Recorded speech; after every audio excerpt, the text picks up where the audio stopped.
Bismillahirrahmanirrahim. Assalamualaikum warahmatullahi wabarakatuh. Waalaikumsalam warahmatullahi wabarakatuh. Alhamdulillah wassalatu wassalamu ala Rasulillah wa ala alihi wa sahbihi wa man walah. Amma ba'd.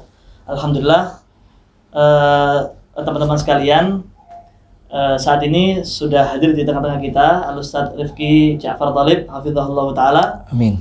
Yang dalam kesempatan kali ini kami Ustaz ingin mengajukan satu pertanyaan yang mungkin ini bisa menjadi perwakilan Insyaallah yang ada di masyarakat. Aja apa-apa. Oh, amin Ustaz. Jadi begini Ustaz. Pertanyaan ini tentang yang kita hadapi sehari-hari. Kita kan sekarang Ustaz berada pada situasi di mana era digitalisasi ya. Nah. Yang mana segala bentuk informasi kemudian teknologi yang terus berkembang itu dapat diterima oleh masyarakat dengan sangat cepat Ustaz. Nah, kemudian kita di sisi lain, kita sebagai orang tua itu kita dihadapkan dengan kondisi bagaimana kita bisa mengarahkan anak-anak kita menjadi generasi yang memiliki adab dan akhlak yang mulia sebagaimana yang Rasulullah SAW contohkan. Nah, bagaimana Ustadz kiat-kiat agar kita sebagai orang tua itu tidak terlalu ekstrim ya, maksudnya tidak terlalu melarang agar anak itu tidak boleh melihat YouTube atau tidak boleh melihat memegang HP, tapi di sisi lain kita juga tidak membiarkan Ustadz. Iya. Jadi kiat-kiat apa yang perlu kita laksanakan sebagai orang tua tentunya dan mungkin dari sisi pemuda juga bagaimana kita bisa betul-betul tetap bisa memegang syariat ini dengan baik, kita bisa tetap menjalankan syariat dengan sempurna, namun tidak menafikan diri untuk terus mengikuti perkembangan teknologi atau digitalisasi yang sudah ada. Nah, barakallahu fikum. Ini pertanyaan satu, jadi muhadharah kamilah ini. Penuh 1 jam itu. Antum tanya masalah digitalisasi, orang tua tidak terlalu ngelarang, tidak terlalu ngerem juga. Iya, begitu. Kemudian sikap kita bagaimana? Wah, itu dawa ini. Panjang saja. Ayo, bismillah. Bismillah, alhamdulillah, assalatu wassalamu ala rasulillah wa alihi wa sahbihi wa man walah wa ba'du. Barakallahu fikum wa jazakumullah khairan atas pertanyaannya wa juhud mubarak insyaallah. Ini usaha yang insyaallah sama Allah diberkahi, karena tidak bisa kita pungkiri media ini salah satu senjata bahkan ujung tombak kita di zaman ini. Ini melalui media. Apalagi setelah munculnya COVID-19 ada, wallah bala ini. Muncul COVID-19 ini, semua pengajian offline berhenti. Ya kan, semua pengajian offline berhenti. Maka salah satu ujung tombaknya yaitu media. Dan insya Allah antum juga tahu, media kita sekarang ini, karena artis-artis juga kena dampaknya. Jadi mereka tuh acara-acara online, offline, segala macam, show ke luar kota itu sudah berhenti semua. Akhirnya mereka juga masuk ke dunia YouTube. Dan ini yang kita perlu hati-hati. Kenapa? YouTube kita sekarang dipenuhi konten yang murakbal, dipenuhi konten yang kotor, yang rusak, tidak ada baiknya sama sekali. Bahkan antum mungkin lihat ada salah satu podcast yang terkenal itu sambil podcast sambil minum anggur merah. Lihat enggak antum? Ya Allah, enggak. Wah, kurang gaul antum. Kurang gaul antum. Jadi sambil podcast sambil minum anggur merah. Jadi sekali podcast itu 2 botol anggur merah habis. Ya. Itu ada salah satu konten seperti itu. Di Indonesia. Ya, wah, presenternya, hostnya itu muslim. Dan di lain lagi ada di Instagram juga. Karena anak ngikutin terlalu ndak, cuma informasi itu tahu lah. Ya. Itu 2 orang juga, yang satu laki muslim, yang satu temennya ndak tahu anak muslim atau ndak, wallahu alam. Itu juga gitu, sambil podcast dia ngiklan khamr. Jadi ada botol khamr yang di-endorse di situ. Mereka minum berdua sambil mereka bincang santai. Nah, maka artinya apa?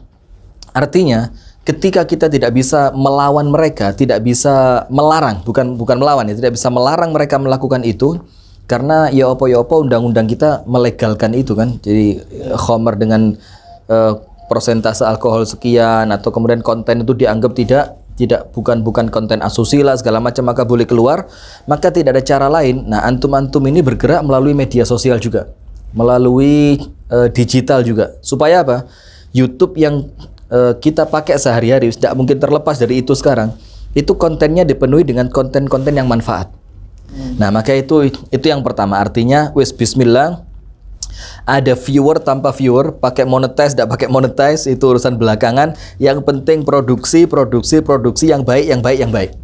Nanti ketika jumlahnya itu mulai berimbang, maka ketika kita lihat yang buruk, minimal di bawahnya akan muncul konten-konten yang baik. Itu yang pertama. Nah, kemudian yang kedua, untuk orang tua bagaimana? Nah, kita perlu sampaikan juga kepada orang tua. Ada satu kaidah, ini kaidah dalam guyonan itu begini, hakadza 'allamatnil hayat. Ini beginilah kehidupan mengajarkan kepada kami. Apa itu kaidahnya? Apa-apa yang tidak ada di zaman Rasul, maka ketidakadaannya sekarang itu tidak akan jadi masalah. Misal antum pikir apapun sudah yang di zaman Rasul tidak ada, ketika itu tidak ada di zaman kita, tidak akan jadi masalah. Handphone ada tidak di zaman itu? Maafish, tidak ada handphone di zaman itu kan. Maka sekarang tidak pakai handphone pun tidak apa-apa. Di zaman Rasul tidak ada pesawat. Sekarang tidak ada pesawat pun jadinya tidak apa-apa. Di zaman Rasul tidak ada apa lagi? AC. Tapi kalau di Surabaya harus pakai AC sepertinya. Maka tanpa TV. Maka sekarang pun tanpa TV tidak ada. Tanpa TV juga tidak apa-apa. Nah, maka yang orang tua perlu tahu, karena memang sekarang tidak bisa anak-anak kita dihindarkan dari yang namanya digitalisasi itu. Mereka lihat Facebook, mereka punya Instagram, mereka lihat YouTube, bahkan sekolahnya sekarang kan daring juga. Dalam jaringan sekolah online itu. Nah, maka untuk orang tua, nomor satu, kuatkan muraqabah anak kepada Allah Subhanahu wa Ta'ala. Kalau pengawasan itu di tangan Anda, gak nutut. 24 jam, syuf. Ente mau ngawasi dia 24 jam. Sementara HP itu di tangannya dia berapa jam? 24 jam. Bahkan masuk hammam, HP-nya ngikut. HP ini ketinggalan di lemari, udah telah umi segala macam, lihat, syuf. Nah, maka jangan Anda yang ngawasi, tapi kuatkan rasa muraqabatullah kepada anak-anak itu, sehingga ketika dia akan melihat sesuatu yang tidak diridhoi oleh Allah, tidak dibenarkan oleh syariat, mereka merasa senantiasa diawasi oleh Allah. Kemudian yang kedua, tidak boleh orang tua itu kemudian melepaskan begitu saja. Melarang terlalu ya tidak boleh, melepaskan begitu saja tidak boleh. Terus bagaimana caranya orang tua? Ini dalam serial pendidikan anak. Itu kalau anak di bawah umur diberi HP, maka orang tuanya wajib tanggung jawab dengan cara apa? Dengan cara semua kontak yang ada di HP anaknya, itu orang tua harus punya nomor orang tua teman-teman anaknya di sini. Jadi misalkan ini temannya namanya Abdullah Ahmad, dan lain-lain, maka orang tuanya harus punya abahnya Abdullah, uminya Abdullah, abahnya Ahmad, uminya Ahmad. Tujuannya apa? Ketika si anak ditelepon, nak di rumahnya Ahmad, telepon abahnya Ahmad. Betul dah anakku di sana, nak. Contoh-contoh semacam itu. Jadi salah satu proses pengawasannya itu yang seperti itu yang kita mampu. Dan yang ketiga, jangan lupa kumpulkan anak kita dengan komunitas yang baik. Kalau bahasa kita sekarang ya mungkin gerakan-gerakan dakwah ya, komunitas-komunitas dakwah, atau kalau memang bisa dan maksimal, insya Allah bagus luar biasa, masukkan pesantren. Bisa artinya seorang tua tinggal doa di rumah, kolek fulus sing akeh buat bayar anak sekolah, nanti sebulan sekali dikunjungi, kasih fulus lagi yang banyak, serahkan pendidikannya sama pesantren. Dan yang terakhir, jangan lupa didoakan. Terus didoakan. Dan sekarang poin yang terakhir. Jadi yang pertama, pentingnya digital kita ini perlu betul-betul main media. Yang kedua, orang tua juga harus sadar posisi juga, tidak mungkin dibiarkan begitu saja, diawasi terlalu juga tidak bisa. Dan yang terakhir, kita perlu tahu ada salah satu amalan yang tidak terputus walaupun kita meninggal. Antum sadar nggak? Kadang-kadang video kita semacam ini, mungkin yang bikin sudah lupa, yang rekaman sudah lupa, bahkan mungkin antum ana semuanya lupa. Tapi ternyata video ini mutadawil, muter kemana-mana, terus berkembang. Dan kalaupun nanti kita mati, ternyata video itu masih diambil manfaatnya. Itu tanpa kita sadar, itu namanya pahala yang tidak mati. Tak kasih satu contoh. 5 tahun yang lalu, Ana punya, bukan tim media ya, teman-teman yang kemana-mana ikut, kalau ada nganggur ngerekam, itu doa ba'dal wudhu. Jadi kita turun di sungai, wudhu di sungai, kemudian direkam, kita kasih doa ba'da wudhu. Kita katakan barang saya mau membaca doa ini selepas dia berwudhu, maka insya Allah, Allah akan bukakan untuknya 8 pintu surga. Subhanallah, antum tahu? Ini video, Umi Ana tidak pernah tahu, kecuali dikirimi saudaranya yang di Belanda. Dan ketika Umi Ana bilang, iki anakku, moso anakmu, Gak mungkin iki ana wis soleh video. Nah, artinya apa, kadang-kadang video yang kita sudah lupa lama. Ternyata video itu termanfaatkan, muter dimanfaatkan sama orang. Nah, maka anak kasih semangat buat antum sekalian. Wes, konten itu yang penting dibikin, dan antum yakin konten itu isinya ilmu dan bisa dipertanggungjawabkan. Bikin terus, kirim. Apalagi sekarang zamannya WA. Cepet kirim satu grup, atau antum punya daftar broadcast, kirim.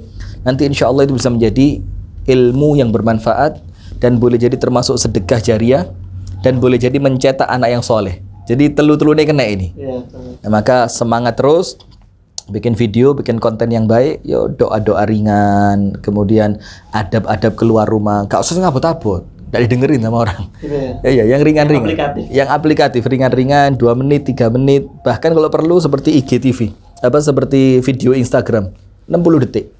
Karena orang sekarang delok kedawan guys, wallah ahsan delok gosip jadi ganti lain. Kira-kira begitu, wallahu a'lam bishawab. Insyaallah itu jawaban dari Ustaz Rifki yang insyaallah bisa kita aplikasikan dalam kehidupan sehari-hari. Amin ya Rabb. Kita sambung dalam sesi podcast yang berikutnya. Insyaallah. Wassalamualaikum warahmatullahi wabarakatuh. Waalaikumsalam warahmatullahi wabarakatuh.